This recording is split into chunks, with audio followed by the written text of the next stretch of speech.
pushed me for like the 8th time. So I kind of like tackled her onto a bed and then had her in a headlock. And I said, does anybody care if I kill this bitch? And the response from the room was some guy looks over and he goes, Erin, where are you from? Casey, Kansas City. As depicted in season 1 of The Last of Us. Killa City. Thank you. Welcome to Stream Queens the Pod. Welcome to Stream Queens of the Pod. I'm Julia Went. I'm Erin McKeon. I love how you look to camera sometimes. Yeah, of course, all three of them. I never do. I stay locked in on you. Well, it's of course the second person. No, I love the camera. Yeah, no. And why don't you give them our intro? Well, of course, this is Stream Queens the Pod, where we are the Bushwick intellectual class. We are recording and coming to you nearly 24 hours later from. I'm gonna take it again. Well, I got crazy. I'd like to keep the one where you said nary. You liked nary? That's where I was like. Well, I don't know what it means per se. I don't know what nary means. Yeah. PRSE. What was I gonna? Doesn't. You were into the intro. For this show? Yeah, for Stream Copy Queens. That. Welcome to Stream Queens the Pod. I'm Julia Went. Oh, you want to go all the way back to the start of the intro? What the hell? Oh my God. That way we have it. That way we have it. Welcome to Stream Queens the Pod. I'm Julia Went. I'm Erin McKeon. We are the Bushwick intellectual class. We are coming to you live from Brooklyn, New York, where we have lived together for nearly half a decade now. We've known each other for twice as long, where we met at Film School USA in New York, and we have worked about that many years, sometimes together in the industry, and we are here to provide you with the definitive take on television. This episode, we are covering The Last of Us, episode 5, Feel Her Love, and The Rehearsal, season 2, episode 4, title TBD. Title 2. I don't know the title of it. Kiss Me, all one word, kiss me. Oh, Kiss Me for Jennifer Kiss Me. For Jennifer Kiss Me. I'm like, or I was writing something and I'm like, I always am complaining, like, I'm bad at names. Like, one thing I say about my name, I was like, I just picked some bitch's name. I was like, Jennifer Kiss Me gave me the confidence to be like, it does not matter. I came up with a character, his name yesterday, Chartreuse. Oh, Chartreuse is a funny name. Yeah, and then I gave it like another. Fuck it, Chartreuse Kiss Me. I don't care. No, it doesn't. I don't care. Names are hard. I always thought I would change. Yeah, do you do well with them? I try. I think I do pretty well because usually when I'm writing, my characters are based on someone I know in some capacity, or they have some kind of overall vibe of someone I'm thinking of, and so then I look for a name that gives me the same vibe as that person in my head. Oh, and you go that way? Yeah. I feel similarly almost, well, maybe it goes in and out the same, because once I have a name like that, of course, that starts to affect the character in a way that actually I can find really, really compelling and helpful. I just think about the simple stuff. Do you know what I mean? Like energy. Right. But it's all energetic. It's not really about the names. Jennifer Kiss Me. Captain Powers. Yeah. Where do you want to start today? Well, we'll start with The Last of Us now. Look, the apocalypse we could survive. Whatever the hell the showrunners are doing on The Last of Us season 2 with Ellie, with Dina, with our time and attention. Pissing me off. Pissing me off? Pissing me off. Now, would you stop watching if we weren't doing it for the tens of listeners? Yeah, 100%. Really? I would have been out an episode ago. See, this...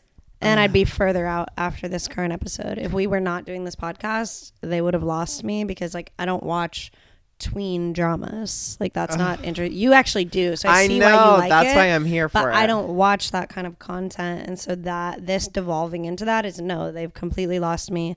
I might watch if you, let's say we weren't doing the podcast and you were still watching it. Yeah. I might sit in, but I'd be kind of doing other stuff, and I'd be like, hey, can you call me when there's some Cordies on screen? I'm here for the Cordies and the battles. And I'd be like this. And I'd be like, you love the Seraphites. I love the Seraphites. You like how they skied the kind of blood and guts out of people, or what? Yeah, like cutting, very mighty. Yeah, you do like that kind of stuff. Yeah, it's corporeal. Corporeal. Yeah, second time in 2 weeks I've used that word. Yeah, with the this stuff. Yeah. I'm like, babe, stop for me. Like, please. Love those. Yeah, the disemboweling, that's tough. Yeah, it also, I do think the feel her love, kind of like Seraphite's thing about the prophet, is the prophet not kind of giving Mother God? Mother, yes, thank you. This is intertextual connection. Mother God. Mother God. Like pour one out. One, of course, being some colloidal silver for Mother God. Feel her love. Mother is resting. When they when they had feel her love and then feel this bitch spray painted onto the dead bodies, it's like they're not giving that. Like, that felt unserious.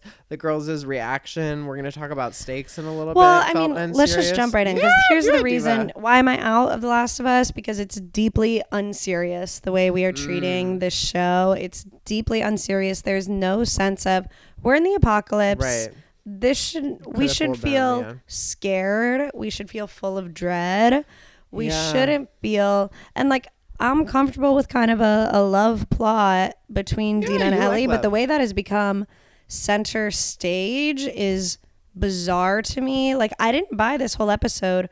It's not an apocalypse world and story with a love plot. It is a love plot and story, teen romance that happens to be dressed and set in the apocalypse. Right, that's the disappointing factor of how they've chosen to do season 2, because like their whole relationship is they look way too fucking happy. It's way too cute. We're doing way too much banter. We're doing the banter, the looks back and forth. There's way too much chat. I'm like, let's get moving. And it also, Ellie looks so happy with Dina in this way that I'm like, it seems like you don't even want to get revenge on Abby either. It seems like you don't even remember Joel. You remember Joel?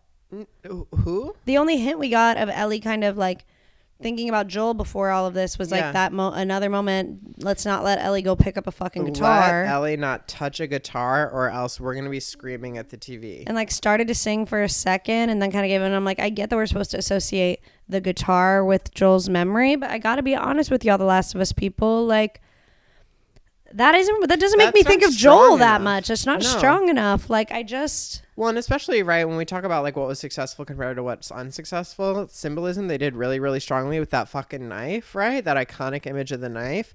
And then we're supposed to have that with the guitar, and then also coffee beans because of passing fleeting mentions in season 1. Yeah. That like they're asking us to do a lot of work to care about stuff when they haven't given us that, and that's not fair. And in fact, that is a failure on the filmmakers. Yes, and Ellie doesn't seem to fucking care. Ellie seems completely wrapped up in Dina in a way that's just not making sense for me. And it also, I saw, and this is from last week's episode, but in the game, when Dina says, I'm pregnant in the show, Ellie's response was, I'm going to be a dad. Which I'm over here tickled. And in the game, though, Ellie's response was, well, now you're a burden. And I'm like, now that's complicated. That's tension. That's an interesting story. That's our bread and butter. And those are people I want to see fall in love. Do you know what I mean? Like, I'm like, this is boring. This is teen shit. This is childish. They've already won. They've already got their objective. 100%. Like, if you show a shot of Ellie's face, I'm like, oh, they don't want anything. They've got it. I'm like, Ellie doesn't want anything anymore. It feels like. Yeah, and it is like so they're walking through Seattle, like they're in the theater. Then they go. Lights on, crazy. Then they start going towards the mission, right? Yep. They're going to walk towards a hospital. They've got this plan, okay, that Dina found with her imaginary protractor, right? Yeah. But they're walking through, talking loudly in the streets of Seattle. Loud. And then they have this conversation where Dina kind of reveals what had happened to her family and the first man she killed. Ellie's like, do you want to go back? We can go back. I can, like, you can stop now. It's like, why is Dina convincing Ellie? Right. This is supposed to be Ellie's quest. It's supposed to be Ellie's mission. Later in the episode, Ellie does something very violent and active, and yet earlier in the episode, they're ready to pack it up and go home. Yeah, Ellie was like, I'll take you home for the baby. And I'm like, what? I just don't buy it. It's not good drama. It's not good writing. It's not, I don't know, like, are the Leslies online? Are y'all popping beans to it, or what? Like, y'all like this? Well, that's sure. I don't know. I'm asking. I've seen some chat, but I think it's appealing. It's a younger chat. It seems like The Last of Us has changed their ideal demographic, because I have seen, like, there's a lot of critique very similar to ours online about The Last of Us, and that this is completely devolved and is not scary and is not any of these we were things. But then a experiencing lot of so I much see other dread and people who fear. really love it, and it seems to be Season 1. mostly young girls, and they're commenting too about how they love it and they feel seen and represented and they really like it. And I'm like, cute. Can we just like, hey, what about more lesbian content? Can we make them a different show, please? let's give because them like something, can we but- give them a show? Because I'm trying to get this show back on track. Right. Like, don't bring your kids to my dinner party. Fully. Don't bring your teenager to the club. Like, Literally. this isn't for them. This is for grown folks. Yeah, this is for grown folks, except not anymore. Now Not it's anymore. for No, this is for now babies. it's for teenage girls. It's for babies. Is there anything, I mean, and if we're talking about like who am I interested in representing, let's give Fungus No, let's get somebody to root for. Absolutely. Let's give freaky religious zealots somebody to root for. Yeah, Who are you rooting for this episode? I'm rooting as always. I mean, who are our options, right? Last of Us. Gina, Bella, boo. Who are we rooting for? Our groups we got going on: WLF, Yeah. Seraphites. Anybody like that? Jackson, Love Jackson. and my fave, your fave. Who's the real winner? Cordy. Cordyceps. Yes. Cordies. Love you, girls. Love the Cordies. His secret number is.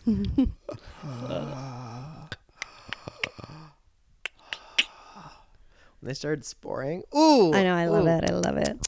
Love Cordyceps, but I think like Yeah, who it's all Cordies for you. It's all coming up Cordies. it's all coming up Cordy's and the mom from Euphoria. Oh my god. So there is something about the WLF I like, She's which compelling. is her. She's a compelling character. And she's, okay, so she has that scene with the woman who locked her son in the basement when they found the spores. Yeah, Park. Okay. Yeah. Yeah. I know they talked about her son, Leon. Yeah. Anyway, miss you. that scene, really great acting from the mom from Yes. Euphoria. Yeah, like loved. Stakes, tension. Great leader. We identified right away. I would say the other big points are Well, there were two things. I mean, let's talk about when we get into the warehouse with Ellie and Dina, and again, they're kind of like flirting as they kind of go doing into banter like Disney doing Channel. like banter and kind of looking at each other like, Right. and then they go in and find a bunch of stalkers. I know. When they were in there, I was like, you know who I miss? I miss the learned clickers. Yeah, the I miss learned the clickers. infected who are sneaking up on them. I like the stalkers, but Love I y'all. kind of miss. I'm like, can you throw a bloater in there or something? Like, I'm just trying to see thighs, the thick ones. Thick ass, I like tiny them the waist, best. big head. You like the thick ones the best? I like them all. I like I like the ones with more of a mushroom head. Yeah. Oh, when they start getting real, like I like that. when they've been there that way for a long time and their whole head is kind of split open. I like that. Yeah, I can't wait to see about the mushrooms. But what lit you up about that? I mean, that was a cool scene in terms of choreography. Yeah. I definitely felt a sense of danger for Dina. And then Yeah. again, at the end, the creators talked about that scene was basically Ellie like choosing to die for Dina.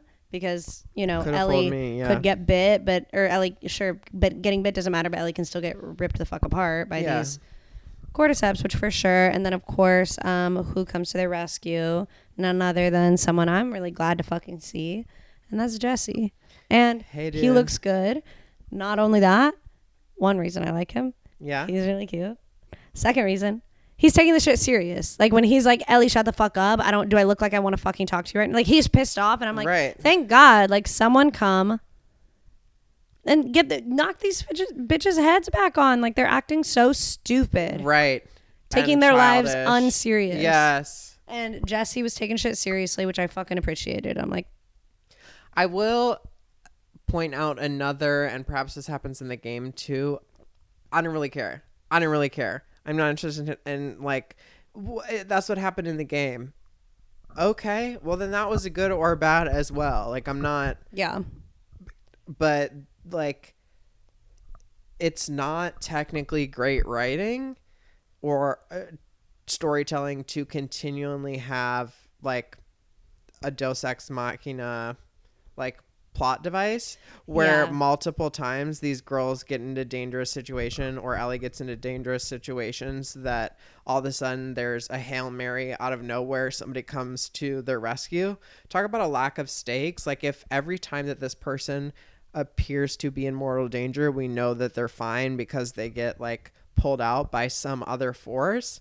That's not compelling. It also does not, you now have a very passive protagonist to Yeah, Ellie is coming off very positive, and it doesn't serve. It also serves to the no stakes because there was not for a moment, even in that scene, which again, cool choreography, definitely a dangerous situation that these two fucking idiots just walked right into. Yeah.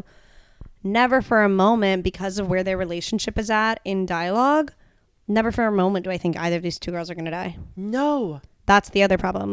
I'm not scared for a second because I feel like season 1 we were losing Terrified. people left and Yes. right, you know. And like we lost Joel early this season, but it's like I'm just not scared for them because I'm like, well, obviously They're not scared. Why would I be scared? right, they're not scared, and obviously they're gonna make it through. So We also adored when we keep talking about the making of, when we saw that actor that plays Jesse get on there and say some dumb shit, some stupid what did he say? stuff. He said the tree this big. When he was like, some of the trees out there are like this big around. We were like, finally. No, finally a dumb dumb actor. actor. I need him. Welcome back. No, because welcome back, dumb actors. I love you. And by the way, I do not mean similar to the Ellie and Dina conversation from earlier. I do not mean dumb in a derogatory or rude way. No. I love it. I love that about you. Simple. I mean, yeah, and I mean, like, yeah, not. I would say not school oriented. Right, and let's not be right where we've got Bella and whatever Dina's IRL name is, whatever Dina's screen name is. Yeah. Like, being like, there's this tension between Ellie's masculinity and Jesse's masculinity. He's like, the trees are really big. Yeah, I am excited. you. Okay, but Jesse's masculinity was definitely turned up in a way that now he's going to And I save was Dina. turned Where, on. thank God, I'm Yeah. like, can you take Dina out of here? Ellie needs to fucking focus. Right, you want to be a man, step up for your woman. Yeah, And dying for her, what's that gonna do? yeah, but also I'm like, and that's where I go, and I do think there was some forgetting on the way, and their kind of haze, this lavender haze of these two women in love. Clock it. Taylor's Secret number is 13. Taylor's secret number is always 13. I just wanna stay in the lavender haze. That was kind of good. My voice is kind of raspy after my kind of weekend, so Yeah. it's kind of working. You talked about some forgetfulness and the lavender haze of the lesbianism. Yeah, I just got in my own version of that. Yeah. Oh, there seemed to be some forgetting that I'm like, y'all gonna forget that's Jesse's baby. Like, I'm like, you think he doesn't want, Right. you think he's not gonna want any involvement in this Do situation? you That's think his that he knows kid. that Dina's Like- pregnant? No, he definitely doesn't know that Dina's pregnant because Dina found out on her way to Seattle at the Walgreens. He just got her. Yeah. He doesn't know. And then also, like, when he does know, like, I'm like, Ellie, are you sure you're going to be a dad? Because I kind of think Jesse's going to want to be the fucking dad. And also, I don't know if he's letting Someone should be a parent for this kid. For sure. And I'm like, if I'm Jesse and I've just picked up Dina, if he does find out that she's pregnant sometime soon, like, I'm certainly not letting her out of the house with Ellie. No, with the suicidal, like, envy? No. Right. On some gender confusion type? Yeah. Please. And let me say this. Go ahead. Right. Is, like, you're going to ask, when the character's motivations aren't right, true, like, motivated, it doesn't, like, Ellie splitting off. The entire time, this entire episode, 2 episode seasons, you're showing me that Ellie's big motivation is apparently Dina and wanting to raise the kid. And then the second that, like, Ellie sees an opportunity to go to the hospital, she takes it. Right, where I'm like, you were about to give it all up. Like, it's just you don't care about, like, what's there's no compelling. It's just like characters doing things in a sequence. And I'd rather see Ellie be all in on the revenge plot, Yes. trying to go after Abby. That's honestly all Ellie should be talking about instead of just Yes, kind of all the hanging time. out playing guitar all the time. Be focused on that. And then Dina, the feelings for Dina are a point of tension, are a side plot, are something that happens that Ellie doesn't even probably want to happen because it's distracting Ellie from Ellie's Goal. revenge mission and goal. But Ellie has completely forgotten her fucking goal and is a way to... Yeah, you want a masterclass on how to not write a protagonist, whatever that they have done with this Ellie. character. Yeah. And I think there's a lot of like unfair blame too on Bella Ramsey as an actor where I'm like, no, it's really not Bella's skill as an actor. Cause like, No. again, Bella is believable in all of these scenes. It's bad direction and choices in terms of how they're telling Bella to play this character. It's bad writing. It's just not working at all. Not working. What? Okay, so we talked about your friend Jessie lit our asses up. What else? Well, then there's really only like 2 big scenes left. One is your besties, the Seraphites. Do you want to tell the people about Seraphim? The I started trying to tell you this, that the Seraphim is angel. It's like Seraphim is Hebrew for angel. That in the Bible they're really obsessed. Like these are the big bosses. These are kind of the like big hip, big ass, tiny waist. Mm-hmm. Like what are they called? The thumpers, the blunkers. In Last of Us, the bloaters, right? So kind of the Seraphim are the bloaters of angels. They're on fire. They're obsessed with purifying people of sin. Yeah. And in the Bible, again, this is all new to me. I'm like, talk about some fantasy. Like, it is amazing that you missed Bible, being also from the Midwest. I'm like, how'd you get around Catholic. That? Like I was confirmed. What? Yeah. How did you get around knowing about Bible? I was just really compelling, and sometimes that you can engage with the content without being like really like without really letting it sink in. Yeah, we weren't so concerned with the Bible. Got it. But again, wrapping up Seraphim, I guess their big thing is burning Isaiah with hot coals on his face. Yeah. But that relates to the prophet, capital P, where she's kind of on her Reagan type bullshit of the cordyceps are here because of humanity's failing and sin. So y'all asked for it. Right.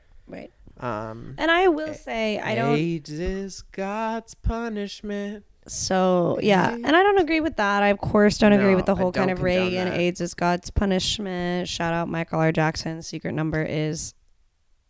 Number one. I was going to say 4 because that's about the number of chances you're on after what you did with vagina dentata, teeth. Yeah, teeth.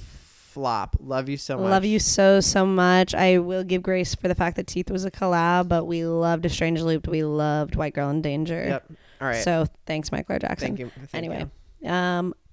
AIDS is God's punishment. Right. Well, I think that perspective is bad. I do like that the prophet is like us, and that is a very pro cordyceps stance. Yes. And it's like, finally, like, can we give some love and grace to the cordyceps? And they have what? Cordyceps want to live too, but they don't really seem so much like pro cordyceps as just like accepting of the cordyceps. Me, right? I'm like I'd be bringing spores around and going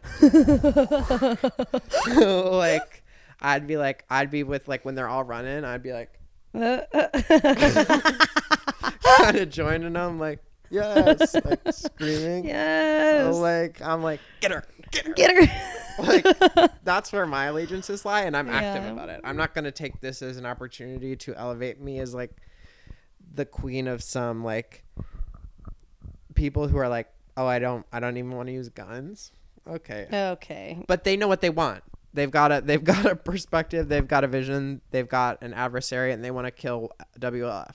Yeah, totally. And they're really into doing it, and really they like violence. They want all the kids to watch, and they like the disemboweling thing. Like they really like to watch the guts fall out of the stomach when they cut it open, which I'm not uninterested in. I kind of liked that. Yeah. I mean, I'm looking away like this. And then the last thing that happens in this episode is Ellie does make it to the hospital. Yep. Finally, we're seeing the Ellie that I've been wanting to see. We're seeing season 1. Like, we're seeing an Ellie who gives a shit. Like, when Ellie starts, finally, like, Nora won't tell her where Abby is. So Ellie gets that fucking pipe. Yeah, she's about to lay pipe. She's about to lay pipe and beat the fuck out of Nora. Yeah. And that, though, when she did that, I was like...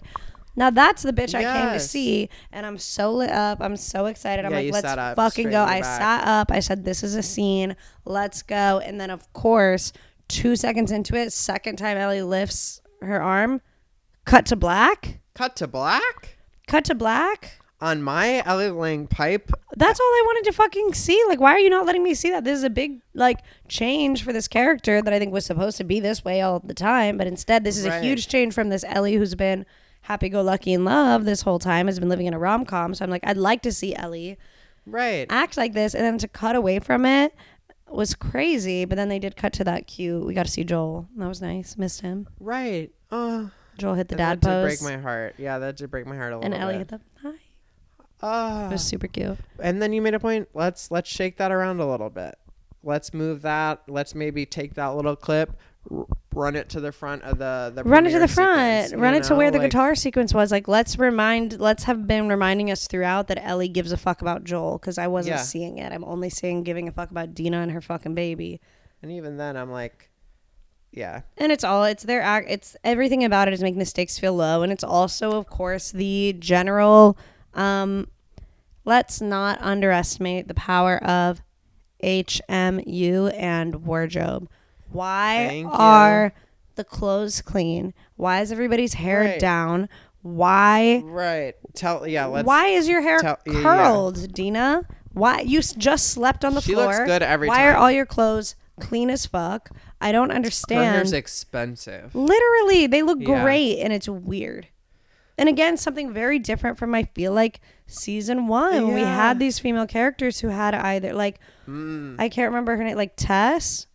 Like, I don't remember, but I know she didn't have a fucking blowout. You know what I mean? Like, it's like Marlene. Like, I'm like, let's be looking like we've been living in the apocalypse. Why do these two girls look like an H&M commercial? No, right. Bad clothes. They're clean, but they're bad. Bad and simple, and they don't say anything about the character. It's making me wonder, and again, like, I'm not sure that this is adding anything more than what we've already said, but I'm like, it doesn't feel like the creators of the show are interested in the viewing experience, the experience of the fans, of the audience. Like, it feels very masturbatory. It feels very like, is this for us? Like, do y'all give a fuck? Yeah. Like, who is this? It's like, y'all got a lot of money to make something that's like, all right. Well, and that's what's a shame, because it really is in the scene work, because the sets are incredible. The cinematography is beautiful. There is really cool shit going on, and it's all a backdrop to a teen drama that I don't care about. Can we be done with The Last of Us? Yeah, let's be done. That's epic. Yeah. So we're going to talk about a good show now? Next time our favorite reality singing show comes to town, we should try out for it. Which one's that? Well, Wings of Voice, of course. The fictional singing competition show featured on season 2 of The Rehearsal. Do you think those people who are on Wings of Voice are like sad? Are what? Sad? Right, like, are they pissed off? Are they watching this at home feeling feeling conned? Humiliated? Because they did rehearse, you know, like, that was a full production, like the way the opening of Wings of Voice, and like on all the different Amazing Grace and all those different the pop punk Amazing Grace, all of the genres. I'm like, they did rehearse that like it was presumably The Voice for hours. Yeah, they showed up online, waited. Like, they've given, I bet people have taken off of work. But then again, at this point in that world, it's like the judges panel are pilots dressed like pilots. It's Wings of Voice. They are in a recreation of the airport, so they know something's up. Right. Would you rather that or be in a student film? You know, there was that time I got cast in that student film.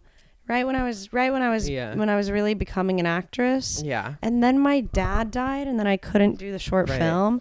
And then you look back and you go, is that just one of the ways that he saved me? You know, I'm like, I probably shouldn't have done that short film. You know what's funny? What? I think the short film was about to be very Ellie and Dina vibes. I think it was kind of lesbian romance in a zombie situation. Tapped in. Yeah. Talk about the collective conscience. Yeah, so I kind of missed out on that opportunity. In film school, where we met in Sight and Sound, which is, you know what, a little bit more applicable to The Rehearsal than I ever thought, but Sight and Sound Studio, where everyone, like, we, you know, train in a 3-camera studio. This is just my little fun fact, is that for my Sight and Sound Studio, the one where they give you, like, scripts, and I like make a story about this, and it's like 2 people just kind of talking past each other. I, of course, had Benny Drama, secret number is 47, in one of my programs.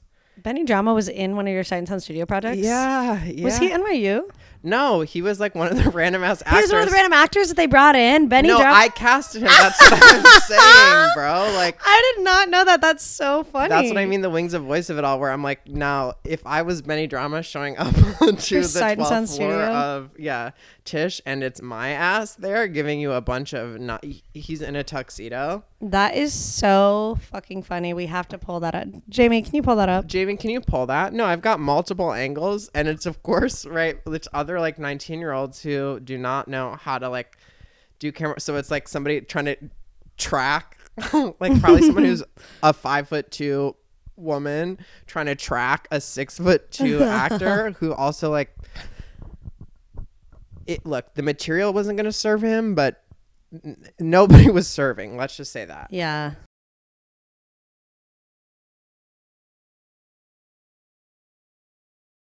When I remember casting for a short film at Yeah. NYU, but back in like now we're when I going. was summer high school, so I was 16. Yeah. This was in the NYU summer program. Yeah. And I like posted on Backstage, whatever, like NYU, because a lot of people do audition for NYU stuff because they think this person could be, you never know what relationship you might make with a 19-year-old who could be the next hot Benny 19-year-old could be the next Benny Drama. Right. But Which again, it's so funny. This shit is a con and a scam and sham and fake all the way up, all the way down. yeah, it's crazy. It costs so much it costs money. so much It money. costs so much money to do that. Oh, whenever I like posted on Backstage or whatever, I was about to say Backpage, and I'm like, no, I think that was the bad one. Well, unless you were looking to either sell or buy sex, then that was the good one. That's the good one. But I got so many. They were also looking for the next hot young 19-year-old. Yes, and I got tons of fucking people into audition, tons of fucking submissions, and like at that time I Yes. kind of had been, I didn't know if I wanted to go to like acting school or like Yeah. film school, and at that moment I was like, I saw so many just fucking resumes, educated people who'd worked, you know, all over wanting to be in me, a 16-year-old first-time filmmaker's short, in a way that I was like, I'm not doing that. No, I don't. I don't have that in me to be so I'd rather be Nathan humiliated. than an Emma. I'd rather be Nathan than a Chris. Yeah. I would rather be a Nathan than a Captain Powers. Like, Yeah. I think that's what we have. Like, we're Nathan. You and I are both Nathans. Mm-hmm. Would you take that to be true? No, but only because I wouldn't liken myself to him, because I actually think we are more kind of like, we'd be really good in tandem, kind of as a team, perhaps maybe even kind of like a husband and wife kind of duo. And let me be clear, right? Like, I do not condone anything that Nathan Fielder has ever done. In fact, I condemn it. I think he should be dragged in front of the Hague. That's what I'm saying. Like, he's a villain to me. Like, more and more, like, this is a show about a villain. Oh, right. You find him unethical. I find him unethical, and then not just like casually unethical, but like, what are the consequences when you are actively, to me, sowing chaos, humiliation, it's artifice, ultimately for again, humiliation. But is it not worth it for the purposes of A, entertainment, and B, perhaps aviation safety? Will it all not be worth it to? Right. I'm like, they couldn't. It sucks to be the background singer in someone else's Odyssey. I guess, but I also think sometimes it can be, especially when you're an actor, a singer, a person who auditions and wants opportunities, like at the end of the day, anything can be your origin story. You know what I mean? At the end of the day, you're in that shot for kind of 5 seconds. It's not going to, sure, it might be a little embarrassing. Some people might make fun of you at a party, but like, it's not going to ruin your fucking life. You're not that humiliated, and you took an opportunity. And like, if you make it big one day, you're in a prestige show, you're going to look back and laugh, and they're going to play that clip when you're on Fallon or whatever. They're going to be like, remember when you were an extra in Nathan For You were on The Wings of Voice. Nathan. You know what I mean? Like, yeah. I'm like, it can all, anything can be the beginning. I also find Jimmy Fallon deeply evil, but that's, you know what it is? You should be careful. It's authenticity is dangerous and expensive. You should be careful. That's a great point. Yeah. Love you, Jimmy. Did you ever intern on that show? No, A lot of I our friends auditioned. did. I slept on. I auditioned. I interviewed for it. I slept on the beanbag chair at your 10th or 9th Street apartment. Oh yeah, you slept over so you Yeah, could. I was oked out and slept Yeah. on the beanbag. Yeah. Walked in. Yeah, I did not. So you I didn't did get not the put job. my best foot forward. So you didn't get the job. Needless to say, Yeah, yeah. Okay. Why'd you sleep in my house? because that's where I think I was living. Oh, you were living there? Yeah, Was I living there too? yeah, and then like Redacted was also sleeping there, which was random because I was like, wait, like, We could have gone to his house. yeah, why am I on a beanbag? I have my big Jimmy, and it's like, No, and well, why did you do a lot? Like a lot of blow. I It was probably more the blow than the beanbag. It was all of it together. Yeah. I would chalk it up to a lack of stability. I probably had like I was unkempt. Like It also probably was bad for your head because the floor of that apartment on Yeah, 9th and was A was sloped. fully 45-degree angle. right.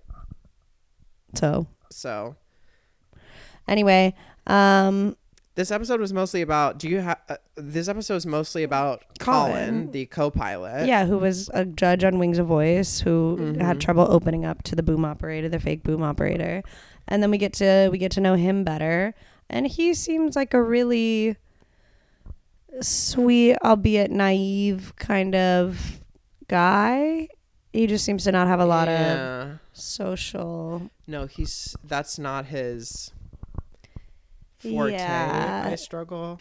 I wonder. Okay, so this is actually again Nathan Fielder being tapped into the collective conscience. Is I am very concerned or find the most engaging thing or theme that Nathan's engaging with, like the ethics. The ethics of reality TV, Yeah, and of course what that all represents, right? Which I'm not. which is reality. Well, and therein that it all becomes very heady very quick. The point is, with somebody like Colin, to me, who, and if this is not appropriate, then it's of course. You about to diagnose Colin with something? I don't need to. It seems pretty clear that Colin is exhibiting autistic behaviors. Like Colin's autistic, yes. I don't know. Yeah, I think Nathan's a little autistic. No? right. Well, let's perhaps to me and I mean, what's autistic? Do you know what I mean? Like, well, and what's autistic? But then I'm like, at one point I did turn. I was like, when later they're running the dating simulation, like, what I was like, what in the love on the spectrum? Like, are you? The thing that I was going to bring up is like, who's fit? Who's fit? Yeah, who's fit for public life? Who's fit for being on TV? Right? It's not. I don't believe that somebody shouldn't be on TV because they're autistic. But I do think it is a little bit fucked up to be playing with an autistic person's reality.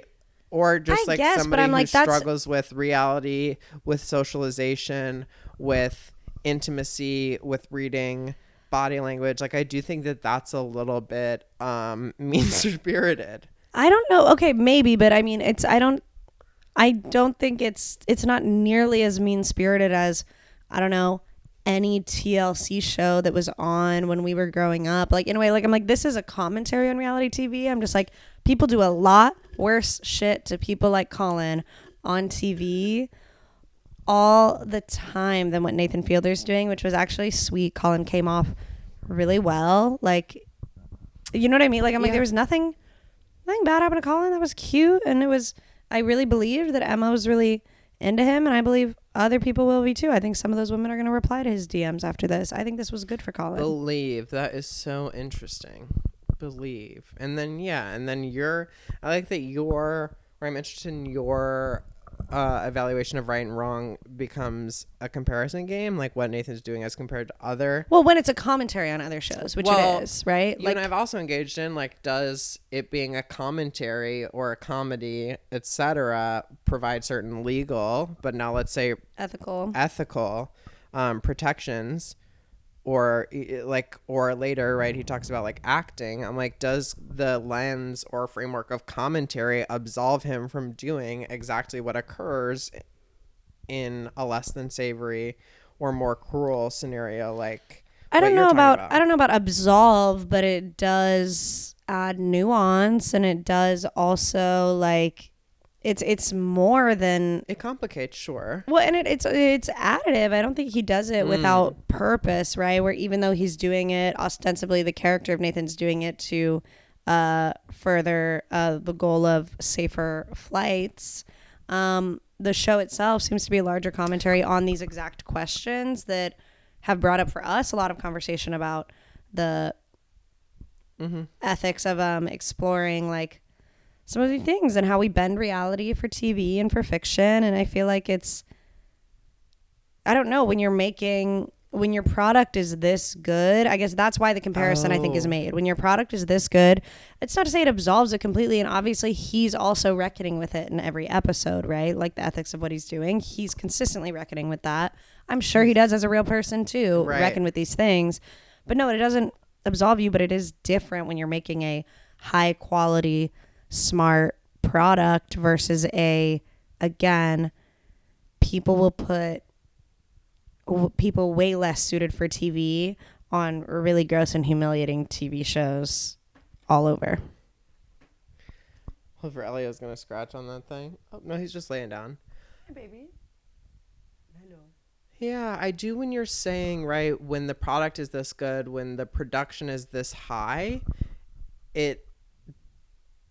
the conversation we started with talking about being a 16-year-old or a 19-year-old at NYU and like having a camera and then like a bunch of people coming into your lives to like sell themselves to you to be in your project, like that I think is a nice, again, in this comparison type ethics, like another interesting thing to hold it up again, right? Yeah. Like, I don't know if like what is the distinction or what is the threshold at which it's like, I would find it, again, mean-spirited if a classmate of mine was kind of like playing psychologically with somebody who struggled with. Right, but that would be a classmate of yours at NYU who's doing it for a school project. That's not what this is. This is a highly considered prestige television show that's making a lot of really salient points about this whole industry and also salient points about these people willing to. No one on the show, it's just like Wings of Voice, no one on the show is unwilling to do it. Everybody showed up. Everybody can opt out. Everybody knows what they're getting into. At that point that you're on it, by the way, you can Google Nathan Fielder. You know what he does. Do you know what I mean? Like, it's not, I don't know, it takes away some agency to act like it's all humiliation when I'm like, no, people do. And we both had that experience. People will show up and be on TV, whatever chance they can get to be in front of a camera. And it's like, he's, if anything, just kind of pointing that out. It doesn't feel like he's abusing that power. It feels like he's using it. Yeah. I mean, and perhaps that's all of it. Hi, Lolo. Is like, to what end? Maybe that starts like, do the ends justify the means? Like this whole, I mean, everything he's doing is a consideration, and it's different than like, I don't know, what is there more value? I would argue that there is in him making or exploring that point that people go to crazy lengths by showing it in this way rather than us making a point about it like on our couch to our listeners, or like him writing it as an op-ed in the Atlantic. It doesn't have the affect, and it's not entertaining, and it doesn't have the budget, it doesn't have the comedy. What?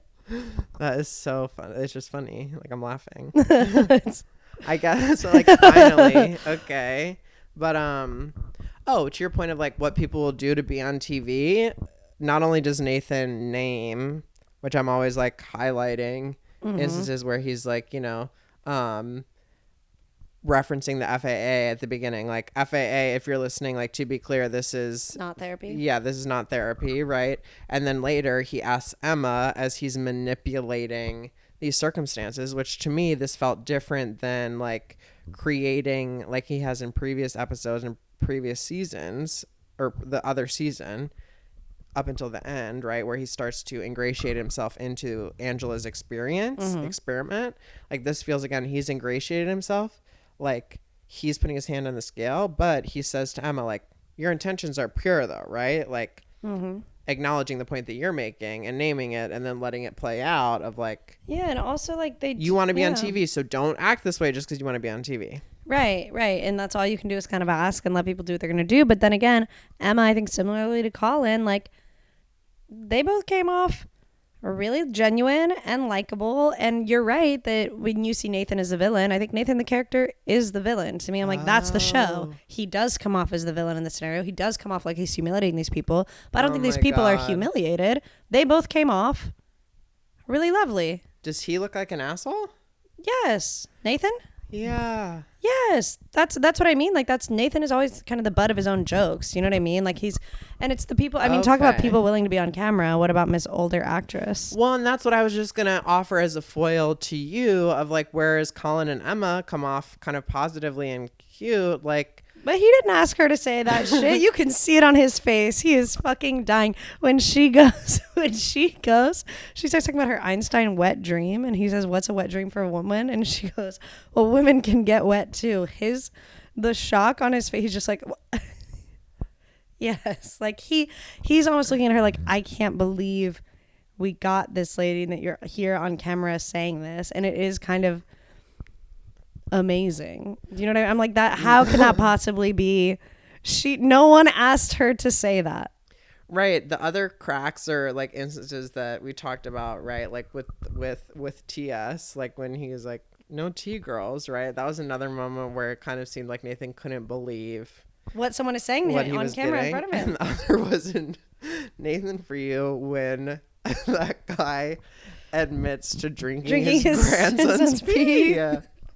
Like, yeah, there are these moments where Nathan is just like, I can't believe what I'm seeing and that you're saying this on a TV camera. And then it's like, okay, that person says that on camera where there's lights and a set and they showed up and they're there and they said that. Now you're telling me it's unethical to keep it in the edit?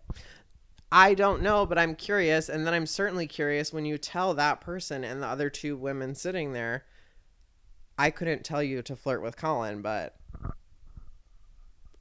implicitly giving the saying you should flirt with Colin on the off time, and then saying to us they're not working right now. And then when like Miss Older Actress goes up to Colin, like that felt very like the producer was like, now you go up while they're talking and tell him that you remind him of Einstein. I think that's exactly what happened. And did it read to you? Like, to me, I'm noticing a distinction. Do you think most people are? Like, I know you are, right? A distinction between what? Between capturing that. Oh, and producing it? Yeah, and then. Well, yeah, I mean, that's part of it, though. Like, that's also I think he's dealing with that a lot in this episode, too, with, he does kind of the intimacy coordinator commentary, right? Like we have all these couples who are going to be the pretend Colin and Emma on their date, and then brings in an intimacy coordinator, which is kind of one of those hot button things. Shout out Mikey Madison if you're listening. Hey, secret Mikey. Number is Anora. Because she famously did not use an intimacy coordinator for Anora. She elected not to and said, I chose to trust the director, etc. And then we see what this intimacy coordinator does on this set, and it is a good question of how much is a random woman being there asking you what you're comfortable with before you do it? How much is that helping anybody? I mean, Nathan was certainly scenarios? Asking that. We were picking on what's interesting or what are the hot points that are making us curious. That scene and those moments with the intimacy coordinator certainly were like light up moments. Yeah. Because as far as I could tell, her only training or skill set was kneeling down to be at eye level with the actors. That's what I think most intimacy coordinators do. And so it's like having one on set, I don't know that it's like, it just begs the question, right? Like, as you're saying, the ethics of all of this and putting these people on TV in these situations and like in even like, right? Because I'm like, you're talking about producing. I'm like, that woman to go over and flirt with him. Again, she's walking over and saying, you remind me of Einstein. You have this Einstein-like sexuality. I bet you were really good in school. I'm like, producers on Love Island push a drunk girl to go break up a fight with her and her boyfriend so that she'll fuck him on camera. Like, and I'm like, there is, yes, these also, things like, are bad, that's but a little bit also, like pimping. Of course, but that's it. Then it's like, so what? Trafficking. So is an intimacy coordinator going to help, or is the only solution to not make this kind of content at all? I don't know, but it's here. You know what I mean? Like, I hope you like ghost stories because you're in one. Like, we make reality TV. People go on TV and they do this stuff. Like, well, I don't know how much you can. I don't. Yeah. Some people don't want to be saved. Some people want to humiliate themselves on TV. Some people say fucking anything. That's where I start to get like constrict, because the like the goody two shoes in me is like, just because it's there, that I don't know, like, and it's already happening. I don't know if that's. Well, yeah, it's like you have this impulse to protect these people who are doing what they want to do. I mean, yeah. Don't save her. She don't want to be saved. Don't save her. Again, but like, maybe it's accessing. Yeah, that question of should. I wonder, and if something comes of this, it comes of it. If not, but with the intimacy coordinator, right? There's that key moment of like, she asks him. He's like, would you ask the actors to see how far they would, how comfortable, how far they're willing to go. Yeah, and she was like, well, it depends on like what you as the director. And he said, I want them to lead. I want them to do it. I want them to decide. Right, and then she's now in the position where she's got to go. Like, to me, that was a nice reversal where it's like, well, now the intimacy coordinator is being the person who's perhaps pushing the intimacy of. Yeah, by even asking the question, how far are you willing to go? Because the next thing we see, some girl's taking her bra off. Which so fucking funny. Like, what did that bring up to you? You seem really mostly compelled. You talked about your acting background. I was mostly compelled by this scene, and by like bringing the boyfriends was so funny to be like, oh no, I see, like, that is her as a character. Like, I totally separate that from who she is. And talking about his girlfriend making out heavy with another quote unquote actor in this quote unquote scene. Yeah, and then like Nathan's making this great point about this actors get a free pass. And it is very interesting, like in like an acting class that I took for the better part of last year. It seems like, you clocked some hours for sure. I clocked some hours in that acting class, and it was like, a lot of it was these talk about these things of like actors need to be willing to go to these lengths to follow what they're genuinely feeling in a moment. And that's where the one actress was talking about like these lines between, she's like, no, it is real. I can feel a real emotion for someone, but it's different than say what I feel for my boyfriend. It's not real life. I'm acting, but I do really feel it, right? I do really feel attracted to that person. Yeah. But whatever. And acting class should be like that too. And that there was a lot of kissing, a lot of sexual energy, a lot of fighting energy. Energy could get like, like yelling and intimidating, or it could be sexual and kissing. And it's like, but you're really encouraged to follow your impulse, right? Like, and that's part of acting, and that's part of the authenticity, like that you're trying to portray as a character. It's like, if you're not really feeling it, the audience isn't really feeling it, the camera's not really picking it up. And so these actors have this it's very important to them. And a lot of them do have, I've seen some actors really go into some heavy petting and kissing on some girls in an acting class, not even for a job, right, that I know are married and have partners. And it's like, that's part of the deal of being with an actor, is that they do that. And so it is funny for Nathan to make this point of like acting is like a free pass to cheat, because in many ways I'm like, well, yes, free pass to cheat. It's also, but again, it's not cheating, all it's my work, heckles are up, I guess. But then it's like I'm what always does heckles up mean? Oh, like, animals, like, how like you've had dogs, like when they hear a noise outside and the back of their fur stands up. That's heckles up. Yeah. And like we have a version of that just from like vestigial, like, yeah, like sometimes I can feel where my tail used to be. See, and that like it wags. Oh, when you're happy? Or when does it wag? Like, when do you feel the tail? Shout it out next time we're together. next time I feel my tail, I'll let you know. Right. And that's where, like, when you're describing those circumstances, it is so funny. And this is maybe what I want to push you on, or maybe we'll continue to explore. Maybe I'll never make the edit. Maybe once again, we really are in the ward. And like, this is going nowhere, and you and I are both very, very mentally ill. But in this universe, somebody actually gives a fuck and is treating us, or at least locking us up for our own safety and the safety of other people. However, like if you're the actor in that situation where there are unfair power dynamics between men and women, directors and actors, students and teachers, you give money, Yeah. you're in this fucking random building in Manhattan, you're not on an HBO set, Oh shit! The orderlies want us. They want us to go back. They want us to go back to our rooms. Yeah. Shit, she's holding a needle. No, it's 10. I can't wait to keep unpacking this with you And I can't wait to see. Me too. And I can't wait to see more Nathan Fielder fan cams on TikTok. Keep them coming, folks. I'm with y'all. Tag at Stream Queens the Pod on TikTok, on Instagram. Yeah, when you see stuff we might like, but don't DM it to me. I've got a lot of people DMing stuff to me. I don't open those. That's private. That's to tag me. And bring other people into the conversation. Let's get the people talking. This is Stream Queens the Pod. I'm Julia Went. I'm Erin McKeon. Stay streaming. Stay streaming. We love you. Follow us on the everything. You know what to do. Click.